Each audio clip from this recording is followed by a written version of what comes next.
It just never ceases to amaze me, the gems that Caposa finds every single week, and just like all the others, this one does not disappoint, and we had some fights that were just pure bangers. And I sound like a broken record, but if you enjoy these videos and want more regional indie MMA highlights daily, go give Caposa a follow on Twitter at Grabaka_Hitman. What is up, everyone? It's the Casual, Lawton Vierkant, and this is Caposa's Corner. Starting us off strong this week, we are going to Road FC 59 in South Korea for 3 fights. For the first, we have a bantamweight bout that sees Yoo-Jae Nam sitting at a 7-9 record, and he's taking on Ko Dong-hyuk, who has a rough 1-8 record. As soon as the first round bell rings, we are just 15 seconds into this one, and check it out. 활동을 했었던 선수거든요.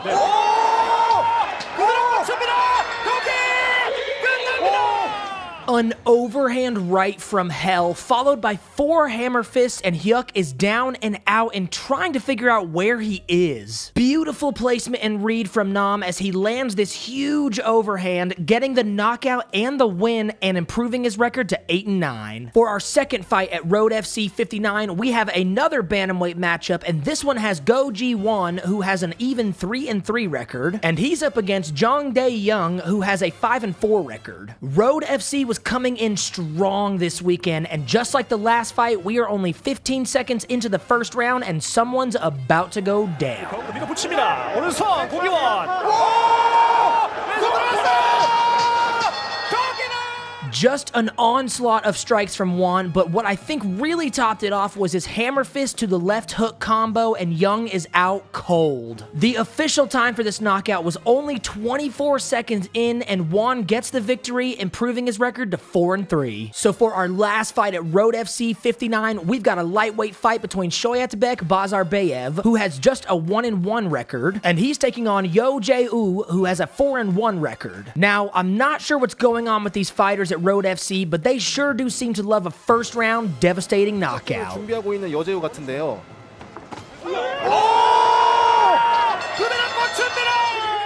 Down and out for the count, and all it takes is one huge right hook, followed by a left hook that, if it connected, could have done some definite damage as well. Ooh wraps up our last fight here in fantastic fashion, gaining the win and improving his record to 5-1. Moving on, we're going to visit our friends at UAE Warriors 22 in Abu Dhabi for 1 fight. This is gonna be a good one, because here we have a light heavyweight matchup between undefeated prospect Vitor Petrino with a 5-1 record, and he's taking on Gajimurad Antigulov, who has a 20-8 record, and you may recognize that name because he is a UFC veteran and has fought in other promotions like M1 and ACB. So we are halfway through the second round, and it is an absolute brawl, with both fighters taking on some damage while visibly being exhausted. With not much left in the tank, Petrino decides to give it one last shot.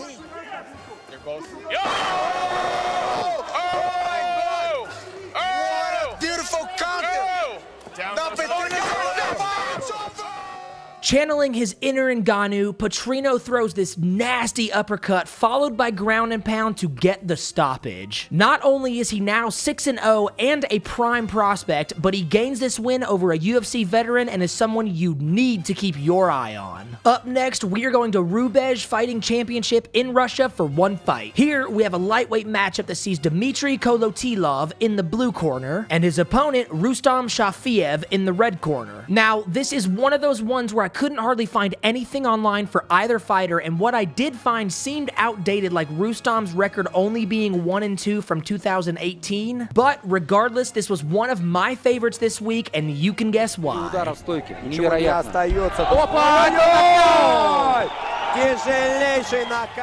Ouch! It's hard to tell if Dmitry was shooting for a takedown or thought the kick was going low, but either way, his head is left unprotected, and Rustam capitalizes on that with this devastating head kick KO. And like I said earlier, I'm not sure what this puts his record at, but Rustam gains this first round victory and does it in spectacular fashion. Still in Russia, we're gonna pay a visit to our friends at MMA Series 39 for 1 fight. This is a heavyweight bout between Zaur Gadzhibabayev, who has a 9-3 3-1 record, and his opponent, Mahmoud Muhammad, is making his pro debut. Now, we only have about 30 seconds of footage for this one, and no audio sadly, but it's to no surprise that this is a first round finish, and Zaur lands this huge left to right hook combo with the walk-off for the knockout. Just a clean right hook, and that's all it takes to send Muhammad down. Zaur secures this win and improves his record to 10-3-1. Now we're switching over to KSW 63 in Poland for one fight. This is a light heavyweight matchup that sees Marcin Traczynski with only a 1-0 record, and he's up against undefeated 3-0 Damian Piwowarczyk. Here's another second round fight, and this one ends in a way I would have never guessed. So good. He's going for that. He's got it. Choke. Well, he's got the long.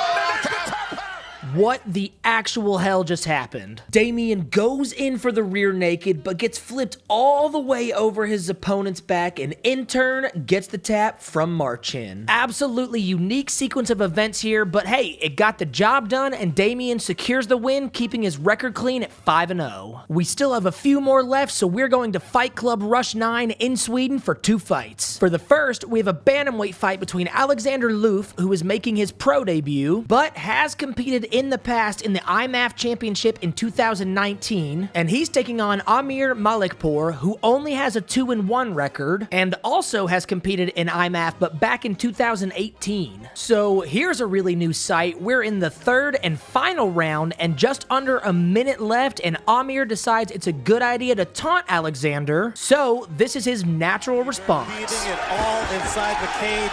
Oh, he got the KO! He's out! He's out!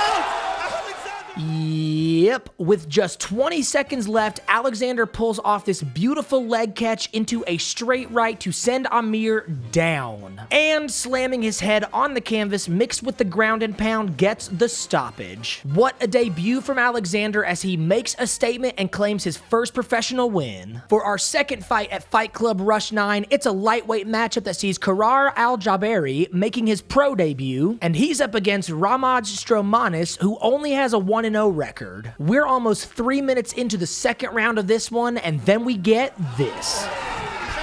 Swinging punches here.